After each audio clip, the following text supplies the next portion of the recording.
नमस्कार, मैं जितेंद्र चतुर्वेदी। ये सीबीआई क्या करने जा रही है जिसे सुन आम आदमी पार्टी के भीतर हड़कंप मच गया है। और यह भी कि आखिर में ये जो नोट का करेंसी नंबर है वो किसकी पोल खोलने जा रहा है। और फिर ये 20 से 30 करोड़ रुपए का जो मामला है वो क्यों गले की फांस बनता जा रहा है। और उस रोज ये संभवतः मार्च का महीना रहा होगा जब अरवा गोपी कृष्णा और मनीष सिसोदिया को आमने सामने बिठाया जाता है, तो मनीष सिसोदिया उस रोज क्या बताते हैं। और फिर जो सबसे बड़ी चीज है कि सीबीआई के सामने जो 9 घंटे की पूछताछ हुई उसमें अरविंद केजरीवाल ने किस किस का नाम ले डाला। ये तमाम मुद्दे हैं जिस पर हम लोग एक एक करके बात करेंगे, लेकिन उससे पहले वो खबर आपको बताता हूं जिसके हवाले से ये तमाम बातें हम लोग करने जा रहे हैं। ये खबर network 18, CBI ready with chargesheet against Manish Sisodia. तो सीबीआई ने कमर कस ली है और तो जाहिर सी बात है कि अरविंद केजरीवाल के लिए तो संकट बड़ा हो गया है। उधर विजय नायर और इधर मनीष सिसोदिया। आगे बढ़ूं उससे पहले आपको एक चीज बताता हूं और फिर इस पूरे मसले पर आता हूं। देखिए, विजय नायर के लिए भी सुप्रीम कोर्ट का दरवाजा खटखटाया गया कि साहब बेल मिल जाए, और मनीष सिसोदिया के लिए भी सुप्रीम कोर्ट का दरवाजा खटखटाया गया था। और यह भी आप गौर करिए कि जब अरविंद केजरीवाल सीबीआई जब उनको सम्मन करती है और वहां जाने से पहले जो उनकी प्रेस कॉन्फ्रेंस होती है, उस प्रेस कॉन्फ्रेंस में वो एक बड़ी महत्वपूर्ण बात बताते हैं कि साहब पहले नंबर 3 को पकड़ा, फिर नंबर 2 को पकड़ा, और नंबर 2 को पकड़ने का मतलब ही है कि मेरे गर्दन तक उनके हाथ का आ जाए। इस तरह की बात उन्होंने कही थी। तो इससे आप समझ सकते हैं कि विजय नायर हो या मनीष सिसोदिया कितना मायने रखते हैं अरविंद केजरीवाल के लिहाज से। खास तौर से ये जो शराब घोटाले की जांच पड़ताल चल रही है, इस जांच पड़ताल के दरमियान वो लोग क्या बता रहे हैं, ये बड़ा जरूरी है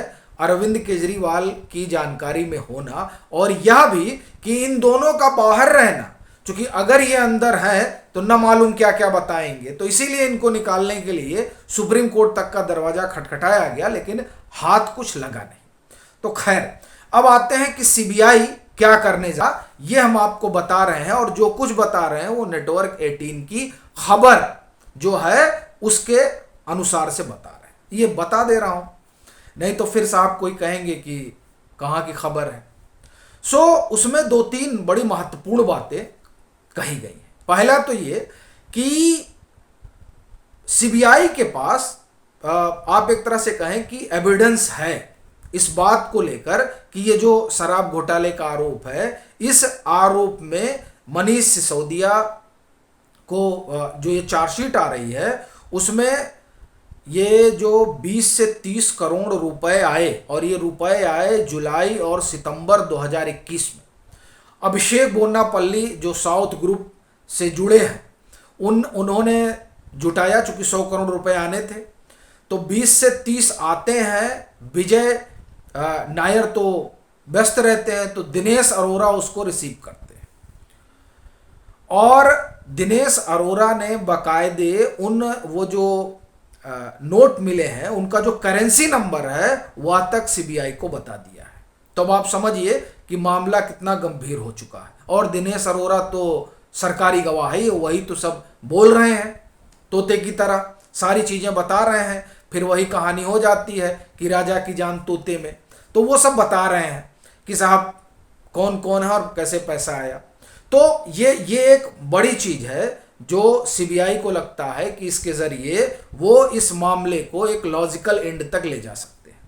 फिर उसमें यह भी कहा जा रहा है कि ये जो अरवा गोपी कृष्णा है, इनके साथ जब कन्फ्रंटेशन होता है मनीष सिसोदिया का, तो जो सवाल होते हैं उस सवाल का वो बड़ा गोलमोल सा जवाब देते हैं। अब ये जो जवाब है इसे भी सीबीआई बहुत सस्पिशियस नजरिए से देख रही है कि ये सीधा सीधा जवाब नहीं दे रहे हैं। फिर एक जो बड़ी चीज हुई वो ये कि सीबीआई ने अरविंद केजरीवाल को बुलाया था, आप जानते ही हैं, 9 घंटे पूछताछ हुई। वहां बहुत कुछ चीजें आई हैं जो ये जो चार्जशीट आने जा रही है उसका हिस्सा भी होंगी।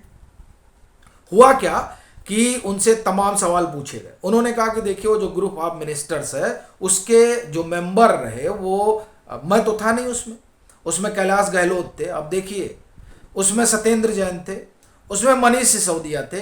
इन लोगों ने न्यू एक्साइज पॉलिसी का ड्राफ्ट बनाया और इन्होंने तय किया और फिर उसे कैबिनेट के पास भेज दिया गया। अपने पास इसकी कोई जानकारी नहीं है। अब ये देखिए, ये तो कह रहे हैं अपने पास कोई जानकारी नहीं है, लेकिन आप इसमें देखिए कि बुची बाबू ने एक बात ये कही है कि विजय नायर जो है वो अरविंद केजरीवाल और मनीष सिसोदिया के बिहाफ पर सबसे बात किया करते थे। और जब इनकी जमानत याचिका राउज एवेन्यू कोर्ट ने खारिज की तो उसमें भी इस बात की चर्चा रही कि साहब ये दिल्ली सरकार के बिहाफ पर काम करते रहे। अब ये जो दोनों चीजें हैं, ये दोनों बातें ऐसा नहीं है कि अरविंद केजरीवाल के विपक्ष में नहीं जाती है। उन्होंने ठीक है ठीकरा फोड़ दिया, लेकिन सीबीआई ये मानती है। और ये खबर जो है मुझे लग रहा है 15 या 16 अप्रैल की है। नेटवर्क 18 ने सोर्सों के हवाले से यह खबर की थी और उसमें वो कहते हैं कि सीबीआई का ये मानना है कि ऐसा नहीं हो सकता है कि मनीष सिसोदिया ने अपने मन से सारी चीजें कर दी हो। उनका ये मानना है और वो उनके पास इस तरह के दस्तावेज भी हैं, इस तरह के प्रमाण भी हैं जिसमें ऐसा लगता है कि दरअसल सब कुछ अरविंद केजरीवाल की जानकारी में था। अब ये जो विजय नायर वाला मसला है, यही मसला इस ओर संकेत करता है कि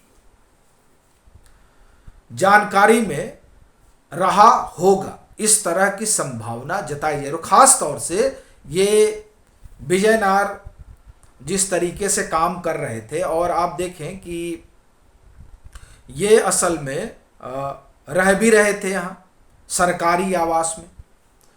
खबरों की माने तो कैलाश गहलोत के यहाँ, जो उनको सरकारी आवास अलॉट हुआ, वहाँ रहते थे। और फिर जो ईडी ने अपनी चार्जशीट वगैरह दी है उसमें, और तमाम ऐसी गवाही जो हुई है उसमें इस तरह की तमाम बातें हैं जिससे ये बात निकल कर आती है कि विजय नायर का किससे कैसा संबंध है। तो भले ही ये जो चार्जशीट है वो जो सीबीआई कह रही है कि 60 दिन के अंदर आ जाएगी और उधर ईडी भी लेकर आ रही है, तो ये इसमें है तो मनीष सिसोदिया के खिलाफ, जाहिर तौर पर मनीष सिसोदिया को लेकर है। लेकिन इसमें जिस तरह के एविडेंस की चर्चा हो रही है वो ये बता रही है कि संकट जो है वो सिर्फ मनीष सिसोदिया के सामने ही नहीं है, वो तो बिहाइंड द बार है। अरविंद केजरीवाल के लिए भी मामला कम कठिन नहीं है, क्योंकि अब न मालूम विजय नायर ने क्या क्या बताया है, और जिस तरह से अब सीबीआई ये कह रही है कि अरविंद केजरीवाल ने बोल ही दिया है कि सब किया धरा मनीष सिसोदिया का है, तो अब जो 26 अप्रैल को जिरा होगी, बहस होगी मनीष सिसोदिया की जमानत को लेकर, उसमें मनीष सिसोदिया अपना जब पक्ष रखेंगे तो और क्या क्या खुलासे करेंगे, ये देखने वाली बात रहेगी। लेकिन ये जो चार्जशीट जिसकी चर्चा है वो स्वाभाविक तौर पर आम आदमी पार्टी की सरकार अगुआ के लिहाज से तो बहुत ठीक नहीं कही जा सकती।